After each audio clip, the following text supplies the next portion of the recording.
warahmatullahi wabarakatuh.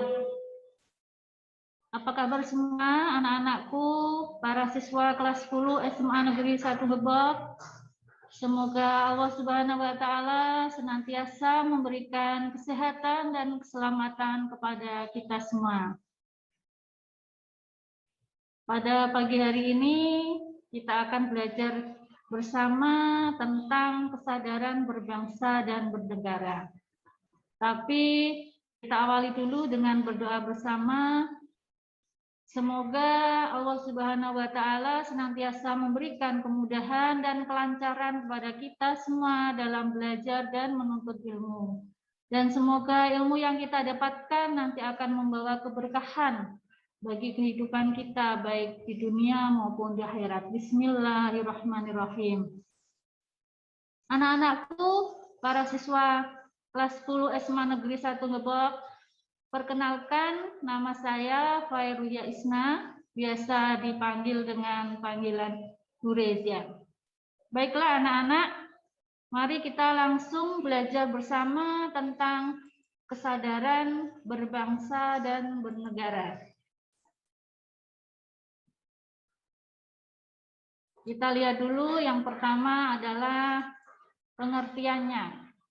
Kesadaran berbangsa dan bernegara mempunyai makna bahwa individu yang hidup dalam naungan negara Kesatuan Republik Indonesia harus mempunyai sikap dan perilaku diri yang dilandasi keikhlasan, kerelaan, bertindak demi kebaikan bangsa dan negara Indonesia.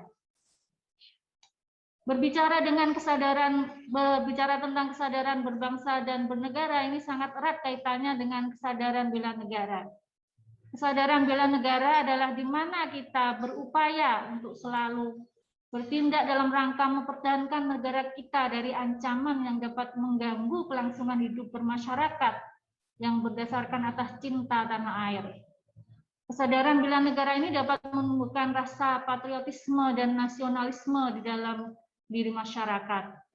Bela negara ini merupakan kewajiban dasar dan kehormatan bagi setiap warga negara yang harus dilaksanakan dengan penuh kesadaran, tanggung jawab, dan rela berkorban demi negara dan bangsa. Keikutsertaan kita dalam bela negara merupakan bentuk cinta kita terhadap tanah air kita, Indonesia.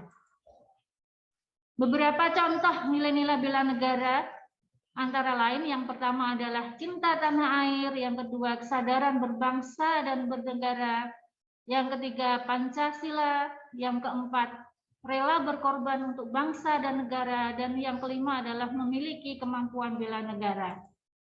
Kita cermati satu persatu. Yang pertama adalah tentang cinta tanah air. Kita bisa mewujudkan rasa cinta tanah air dengan cara kita tahu dulu sejarah negara kita. Kita bisa melestarikan budaya-budaya, menjaga lingkungan kita, dan juga pastinya kita harus selalu menjaga nama baik negara kita. Yang kedua adalah kesadaran berbangsa dan bernegara. Untuk mewujudkan rasa kesadaran berbangsa dan bernegara, kita dapat melakukan antara lain dengan cara mencegah perkelahian antara perorangan atau antar kelompok dan menjadi anak bangsa yang berprestasi baik di tingkat nasional maupun internasional. Kemudian yang ketiga adalah Pancasila. Kita semua tahu ya bahwa Pancasila itu merupakan ideologi negara kita yang telah diperjuangkan oleh para pendahulu kita dengan cara berjuang yang sangat keras berdarah-darah. Jadi Pancasila bukan hanya sekedar teoritis dan normatif saja, tetapi harus kita amalkan dalam kehidupan sehari-hari. Selanjutnya yang keempat adalah nilai rela berkorban demi bangsa dan negara. Ini dapat kita wujudkan dengan cara ikut dalam mengamankan lingkungan sekitar kita. Contohnya kita bisa menjadi bagian dari Siskampling, membantu korban bencana, menjaga kebersihan, minimal kebersihan tempat tinggal kita, mencegah bahaya narkoba yang merupakan musuh besar bagi generasi penerus bangsa. Nilai yang kelima adalah kemampuan bela negara. Kemampuan bela negara itu sendiri dapat diwujudkan dengan tetap menjaga kedisiplinan, dengan ulet, bekerja keras dalam menjalani profesi masing-masing. Untuk kalian sebagai seorang siswa tentunya dengan cara tekun belajar giat ya, itu merupakan salah satu cara untuk kalian dalam rangka kesadaran kalian untuk bela negara. Selanjutnya kita bahas tentang nasionalisme, karena di awal kita singgung tadi ya bahwa kesadaran berbangsa dan bernegara nanti akan menimbulkan sikap nasionalisme dan patriotisme. Nasionalisme adalah sikap mencintai bangsa dan negaranya sendiri. Nasionalisme itu sendiri terbagi menjadi dua, dalam arti sempit dan dalam arti yang luas. Dalam arti sempit, nasionalisme itu berarti sikap mencintai bangsa sendiri secara berlebihan, sehingga sampai menganggap bangsa lain rendah kedudukannya. Nasionalisme ini disebut nasionalisme yang Calvinisme. Contohnya adalah pada di negara Jerman ya pada masa Hitler. Jadi Calvinisme ini sebenarnya tidak bagus diterapkan karena bisa menganggap bangsa lain itu rendah kedudukannya. Kemudian yang kedua adalah nasionalisme dalam arti yang luas, yaitu sikap mencintai bangsa dan negara sendiri dan menganggap semua bangsa sama derajatnya. Inilah nasionalisme yang benar ya, yang dalam arti luas. Nah, kita lanjutkan, ada beberapa hal ya yang harus kita lakukan dalam rangka membina rasa nasionalisme kita terhadap negara kita Indonesia. Yang pertama adalah mengembangkan persamaan di antara suku-suku bangsa penghuni Nusantara. Mulai ada suku Jawa, Sumatera ya dari Sabang sampai Merauke, itu kita kembangkan persamaan di antara suku-suku bangsa. Yang kedua dengan cara mengembangkan sikap toleransi. Dan yang ketiga, kita harus bisa memiliki rasa senasib dan sepenanggungan di antara sesama bangsa Indonesia. Sebagai contohnya ketika ada daerah lain yang terkena musibah, kita bisa melakukan penggalangan dana untuk membantu mereka. Itu salah satu mewujudkan rasa senasib dan sepenanggungan. Kita lanjutkan tentang 4 hal yang harus kita hindari dalam memupuk semangat nasionalisme. Yang pertama adalah sukuisme. Sukuisme itu tidak bagus karena menganggap suku bangsa sendirinya paling baik. Yang kedua, yang tadi sudah kita singgung ya, Chauvinisme, itu berarti menganggap bangsa sendirinya paling unggul. Menganggap bangsa yang lain jelek daripada bangsa kita, ini tidak boleh. Yang ketiga adalah ekstremisme. Ini adalah sikap mempertahankan pendirian dengan berbagai cara. Ini juga tidak baik ya, karena berbagai cara itulah yang tidak boleh. Karena berbagai cara itu bisa memakai kekerasan dan juga senjata. Yang keempat adalah provinsialisme. Ini juga tidak boleh karena sikap ini merasa provinsinya sendiri yang diurusi, tidak mau merasakan penderitaan provinsi-provinsi yang lain. Jadi keempat itu harus kita hindari. Kemudian selanjutnya tentang sikap patriotisme. Patriotisme adalah sikap rela berkorban segala-galanya termasuk nyawa untuk mempertahankan kejayaan negara. Ciri-ciri patriotisme, nah ada beberapa ini. Yang pertama adalah cinta tanah air. Jadi sudah kita bahas ya. Kemudian yang kedua, rela berkorban untuk kepentingan bangsa dan negara. Kemudian yang ketiga, menempatkan persatuan dan kesatuan bangsa di atas kepentingan pribadi dan golongan. Kemudian yang keempat, ada berjiwa pembaharu. Pembaharu itu apa berarti? Pembaharu itu berarti jiwanya bisa berubah mengikuti perkembangan zaman ya untuk menuju kemajuan. Dan yang kelima adalah tidak kenal menyerah dan putus asa. Anak-anak, untuk materi kesadaran berbangsa dan bernegara cukup itu ya, kita lanjutkan. Nah, di sini saya akan memberikan sedikit materi tentang pelaksanaan PJJ ya, standar operasional prosedur untuk pelaksanaan PJJ, karena kalian ini anak baru ya, baru kelas 10 yang mungkin belum tahu bagaimana teknis pelaksanaan PJJ di sekolah kita.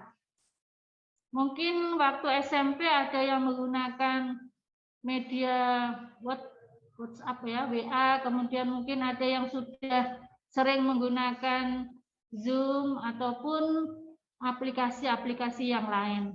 Kalau untuk SMA kita ya, SMA Negeri 1 Lebak, nanti akan diatur oleh kurikulum kita menggunakan aplikasi Google Classroom.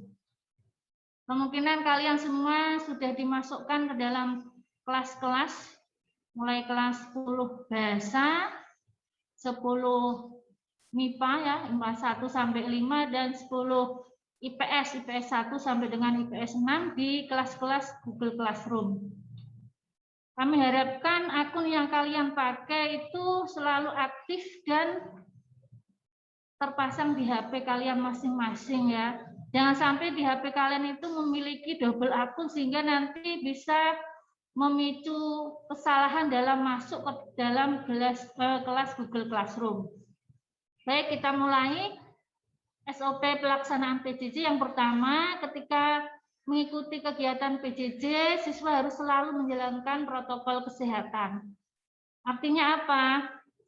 Nah, salah satunya kalau misalnya di dalam rumah itu banyak orang, siswa hendaknya selalu menggunakan masker ya, kemudian selalu menjaga jarak. Jangan sampai di rumah itu mengikuti kegiatan daring dengan berkumpul bersama ya, misalnya dalam satu desa ada 5 teman kemudian mengumpul di satu rumah, itu tidak boleh. Karena ini kaitannya dengan SOP yang kedua, ya, siswa wajib online dan aktif mengikuti PJJ di dalam classroom itu dari rumah masing-masing. Ya, dari rumah masing-masing. Setelah masuk ke dalam Google Classroom, nanti setiap ada jadwal, siswa harus mengoptimalkan kolom komentar untuk berinteraksi dengan guru maupun siswa lainnya selama PJJ berlangsung. Jadi jangan hanya mengirimkan tugas tapi tidak melakukan komunikasi apapun dengan guru. Setelah kalian on di dalam classroom, upayakan kalian selalu mengikuti diskusi di dalam classroom. Kemudian yang ketiga, ini juga penting ya, siswa harus istirahat ketika waktu istirahat. Nah, di sini nanti sudah ada pengaturan jadwalnya, istirahatnya ada 2 kali, 4 jam istirahat, 4 jam istirahat, kemudian 2 jam. Mungkin nanti akan di-share jadwal masing-masing kelas oleh wali kelas. Kemudian yang keempat, siswa wajib mengirimkan tugas sebelum waktu tenggat yang ditentukan. Ada istilah tenggat ini mungkin yang belum familiar dengan Google Classroom, bingung ya tenggat itu apa. Tenggat itu batas waktu maksimal. Ya, batas waktu maksimal. Jadi setiap tugas nanti mungkin akan diberi waktu tenggat oleh guru mapel masing-masing. Kalian harus mengirimkan tugas tersebut sebelum waktu tenggatnya habis.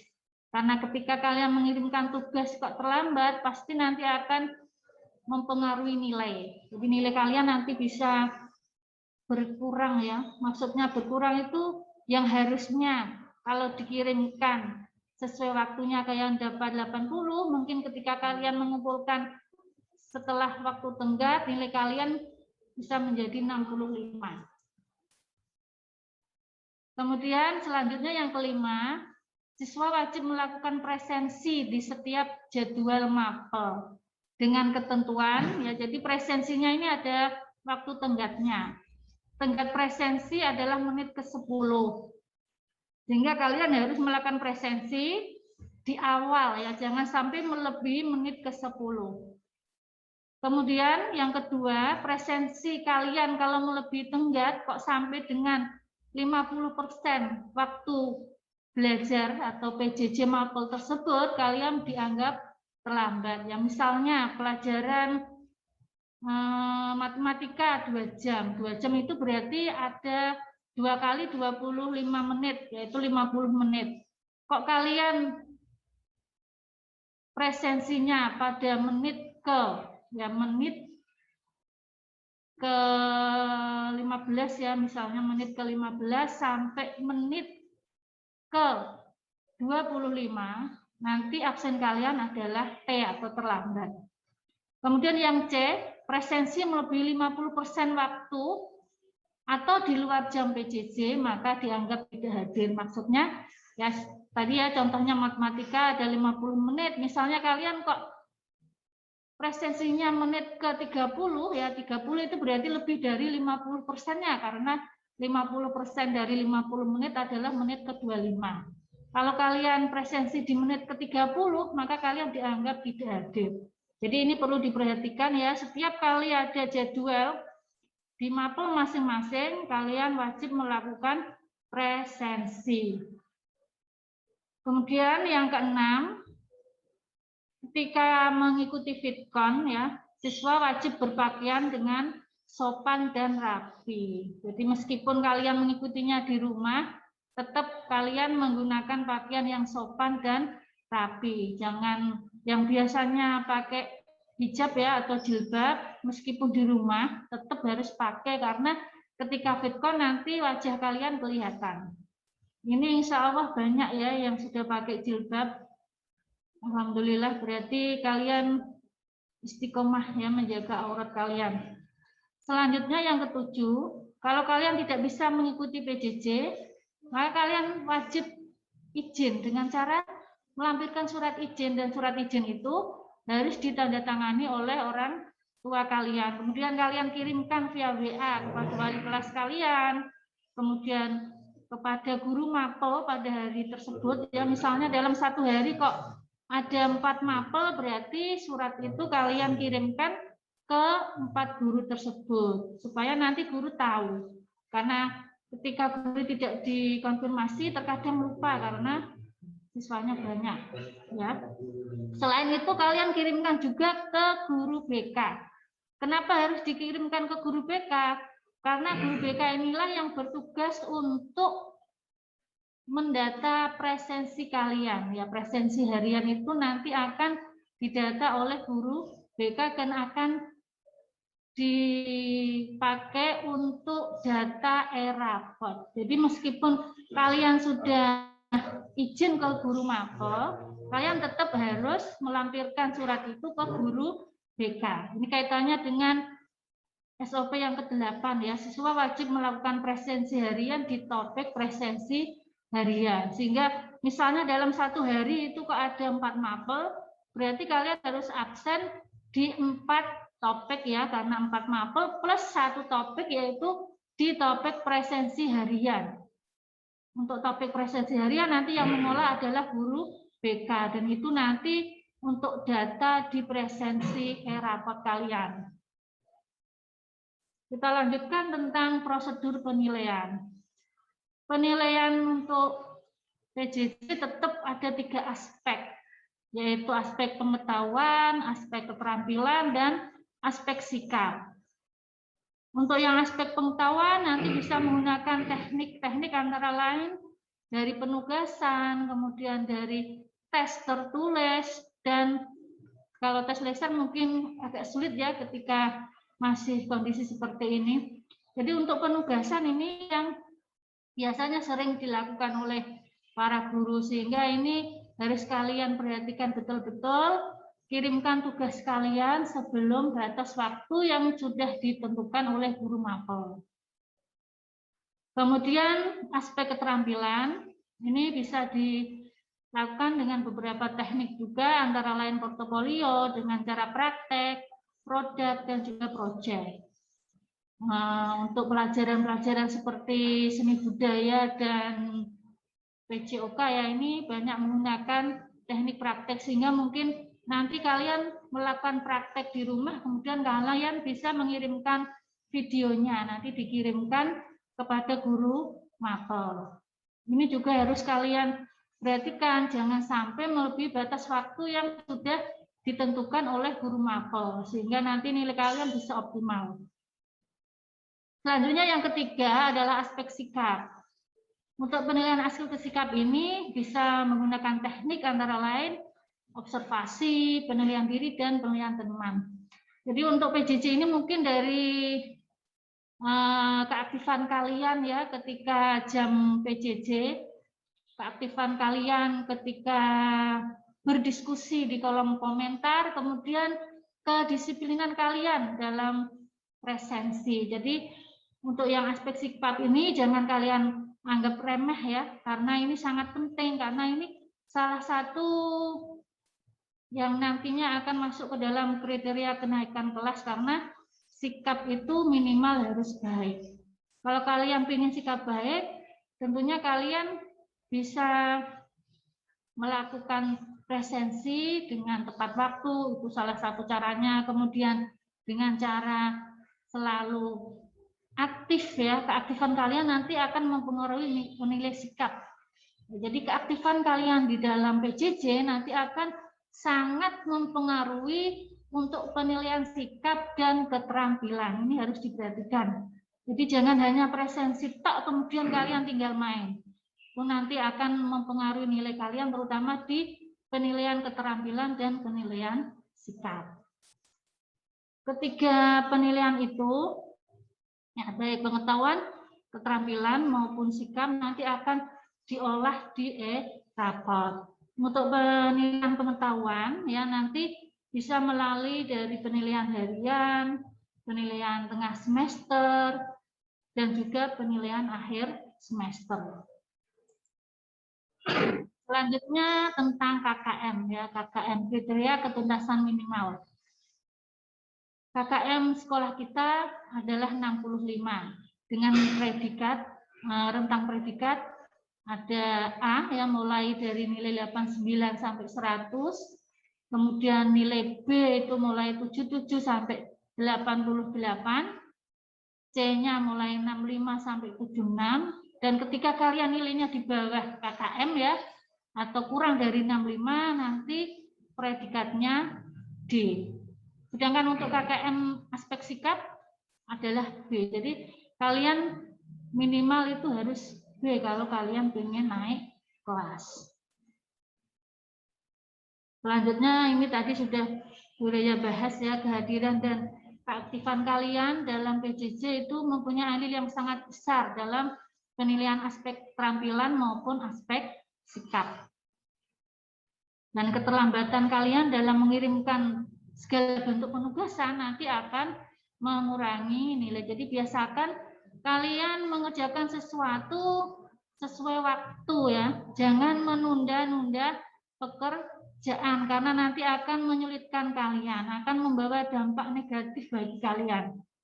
Seperti halnya ketika kalian ada pekerjaan banyak kok nanti kalian lakukan dalam waktu singkat ya, misalnya hanya 1 malam karena kalian males, nanti akhirnya kalian keteteran sendiri. Jadi ketika ada tugas dari guru, hendaknya langsung dikerjakan dan langsung dikirim ya. Semoga nanti kalian bisa melaksanakan PJJ dengan baik sesuai prosedur yang sudah diatur oleh sekolah, sehingga nanti kalian mendapatkan hasil yang optimal. Oke, kiranya itu materi yang Bu Ria sampaikan, mulai dari materi pertama tadi tentang materi kesadaran berbangsa dan bernegara, serta sedikit tentang SOP pelaksanaan PJJ. Jika ada yang merasa kurang jelas, bisa melambaikan tangan ya untuk bertanya atau menanggapi. Silahkan, masih ada waktu sekitar 10 menitan.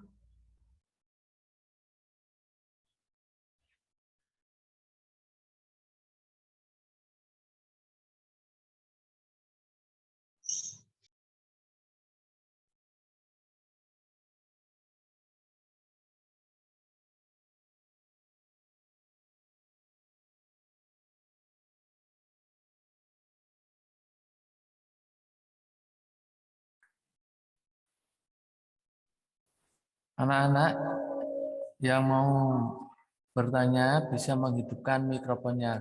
Oh, Vanessa Sekar, Bu. Vanessa.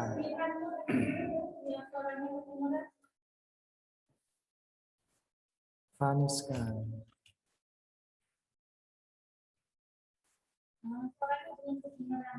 Di admin. Dah.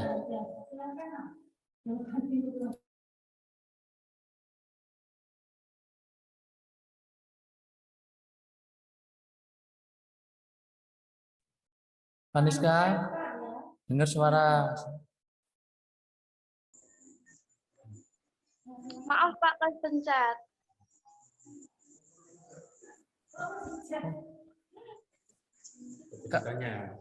Kamu mau bertanya? Tidak. Oh, tidak.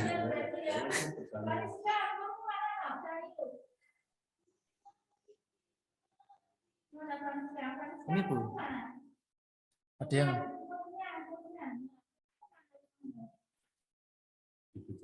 ini Pak.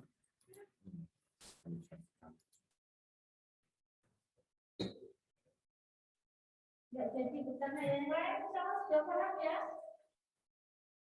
Nanti kalau belum jelas ya masalah PJJ, kalian bisa menghubungi admin kelas 10. Kemarin mungkin sudah ada yang kenal ya, terutama kelas 10 MIPA 5 ya.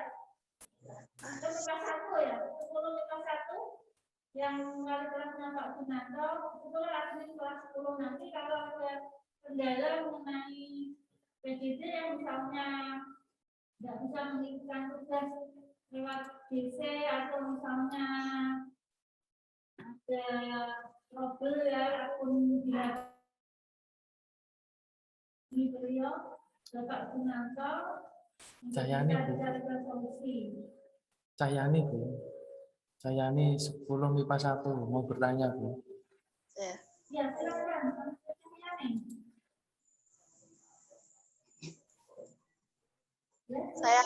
Saya mau bertanya. Ya. Silakan, Nak. Untuk prosedur penilaian itu kan wonten keterampilan. Kan wonten praktek, produk, kali project. Bedane niku napa nggih? Jadi kalau praktek itu berarti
Ananda Cahyani masih menyimak?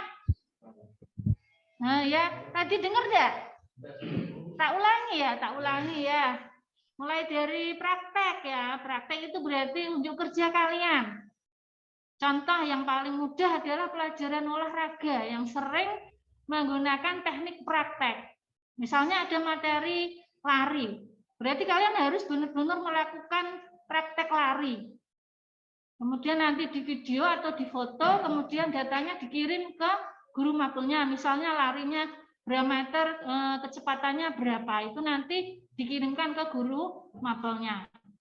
Jadi meskipun daring, kalau ada praktek ya tetap praktek. Nanti bisa dikomunikasikan lebih lanjut kepada guru mapelnya masing-masing ya, gimana tekniknya nanti ada penjelasannya. Kemudian untuk produk itu berarti hasil karya. Misalnya untuk seni budaya ada materi apa ya, membuat produk dari bahan bekas ya misalnya, itu nanti kalian juga membuat, hasilnya kalian foto kemudian dikirimkan ke guru mapel yang menagih.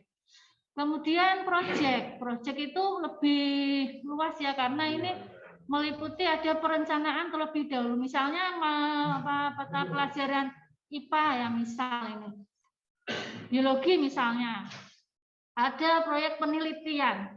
Penelitian itu tentunya diawali dengan adanya perencanaan ya. Kemudian setelah perencanaan tentu kalian harus merancang ya, kemudian melakukan penjadwalan. Misalnya kalian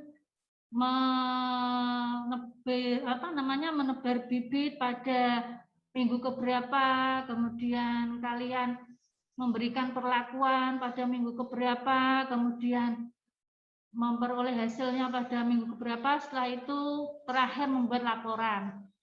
Dan keseluruhannya yang mulai dari perencanaan, yang mulai dari rancangan percobaannya, kemudian pelaksanaan praktikumnya, ya eksperimennya, ya penelitiannya mulai penanaman bibit sampai akhirnya panen, itu nanti dibuat dalam sebuah laporan. Jadi untuk proyek ini biasanya waktunya agak lama karena memang mulai dari perencanaan sampai dengan evaluasi akhir seperti itu. Kemudian kalau portofolio itu berarti berupa kumpulan dari pekerjaan-pekerjaan kalian. Misalnya dari proyek juga nanti bisa include portofolionya itu, karena misalnya ya ada pelajaran IPA kok banyak sekali laporan, itu juga nanti otomatis termasuk portofolio kalian.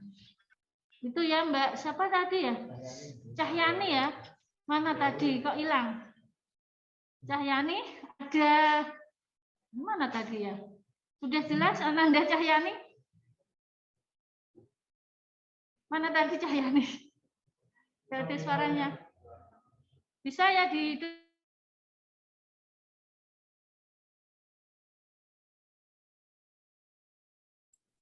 Yang lain yang mau bertanya silakan mic-nya di-on-kan. masih 5 menitan ya. Silakan.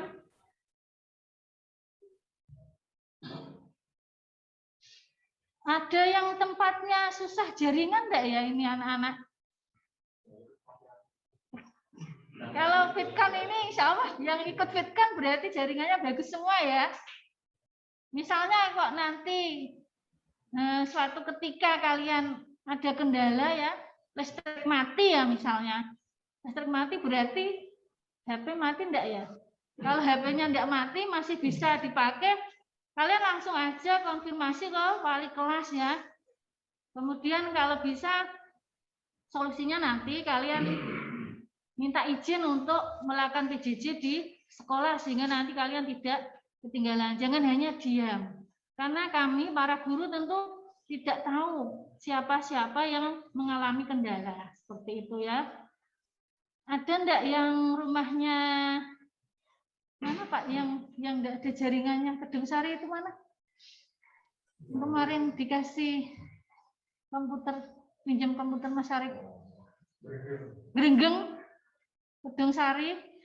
Nanti misalnya ada kendala ya, langsung menghubungi wali kelas supaya bisa dicarikan solusi secepatnya.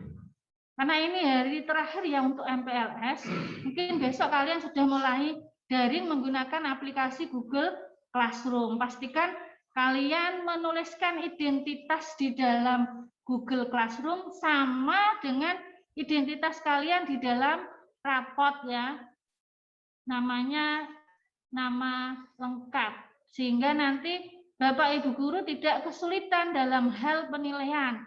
Kalau kalian menggunakan nama inisial ya, nanti akan menyulitkan dan akan mengacaukan sistem.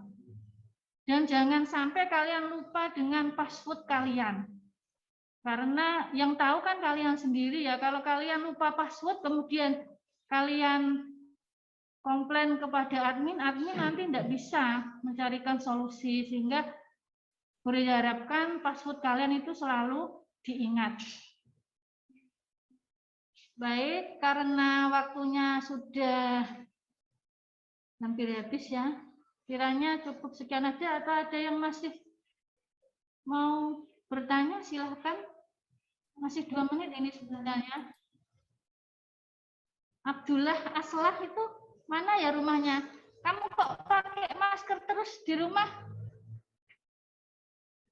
Kok langsung dimatikan videonya? Ya Abdullah, coba dihidupkan itunya, suaranya, di-unmute coba. Abdullah Aslah. Dengar enggak Abdullah?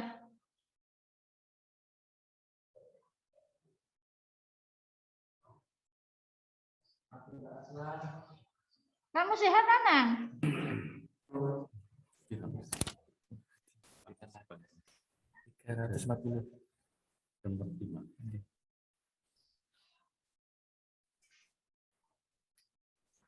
Abdullah Aslah, tolong mic-nya dihidupkan. Nah, coba Bu Reda pengen komunikasi sama kamu. Keluarga sehat semua toh? Enggak denger wong kamu belum meng-unmute. Boten Bu, kepencet nih Bu. Pencet. Insya Allah semuanya sehat ya yang di rumah sana ya. Tadi Bu Reda menemukan ada salah satu siswa yang pakai masker. Bu Reda harapkan tidak ada apa-apa ya. Kalau di rumah biasanya kan kalian pada tidak pakai masker ya karena di rumah sendiri sudah bisa terdeteksi kesehatan anggota keluarga. Kalau di sini memang dulunya pakai masker karena di dalam ruangan ini lebih dari 2 orang ya. Baik, kiranya cukup itu dulu aja materi dari Beda tadi mengenai kesadaran berbangsa dan bernegara tentang SOP PJJ. Diharapkan bisa diterima dan bisa dicermati oleh para siswa sekalian. Kami cukupkan dulu sampai sini. Mohon maaf bila ada kesalahan dalam tutur kata. Billahi taufik wal hidayah. Wassalamualaikum warahmatullahi wabarakatuh.